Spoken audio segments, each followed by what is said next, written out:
ಪ್ರಪಂಚದಲ್ಲಿ ಮೊಟ್ಟಮೊದಲ ಸಾರಾಯಿ ಒಣಗಿದ ಹಿಪ್ಪುನೇರಳೆ ಮರದ ಕೆಳಗಡೆ ತಯಾರು ಮಾಡಿದರು.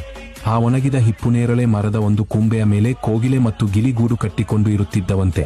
ಅದೇ ಒಣಗಿದ ಹಿಪ್ಪುನೇರಳೆ ಮರದ ಕೆಳಗಡೆ ಒಂದು ಸಿಂಹ ಮತ್ತು ಹಂದಿ ದಿನ ರೆಸ್ಟ್ ಮಾಡಕ್ಕೆ ಬರುತ್ತಿದ್ದವಂತೆ. ಸಾರಾಯಿ ತಯಾರ ಮಾಡುವುದಕ್ಕೆ ಒಲೆ ಉರಿ ಹಚ್ಚಿದ ಮೊದಲ ದಿನವೇ ಮರಕ್ಕೆ ಬೆಂಕಿ ಹತ್ತಿ ಮರದ ಮೇಲೆ ಇದ್ದ ಕೋಗಿಲೆ ಗಿಳಿ ಮತ್ತು ಮರದ ಕೆಳಗಡೆ ಇದ್ದ ಸಿಂಹ ಮತ್ತು ಹಂದಿ ಬೆಂಕಿ ಒಳಗೆ ಸುಟ್ಟಿ ಸತ್ತು ಹೋದವು.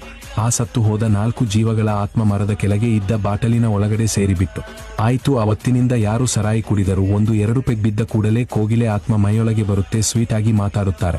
3ನೇ ಪೆಗ್ ಬಿದ್ದ ಕೂಡಲೇ ಗಿಳಿ ಆತ್ಮ ಮೈಯೊಳಗೆ ಬರುತ್ತೆ, ಒಂದೇ ತರ ಒದುರುವುದು ಹೇಳಿದ್ದೆ, 10 ಸಲ ಹೇಳುವುದು ಬರೇ ಪೀಟರ್.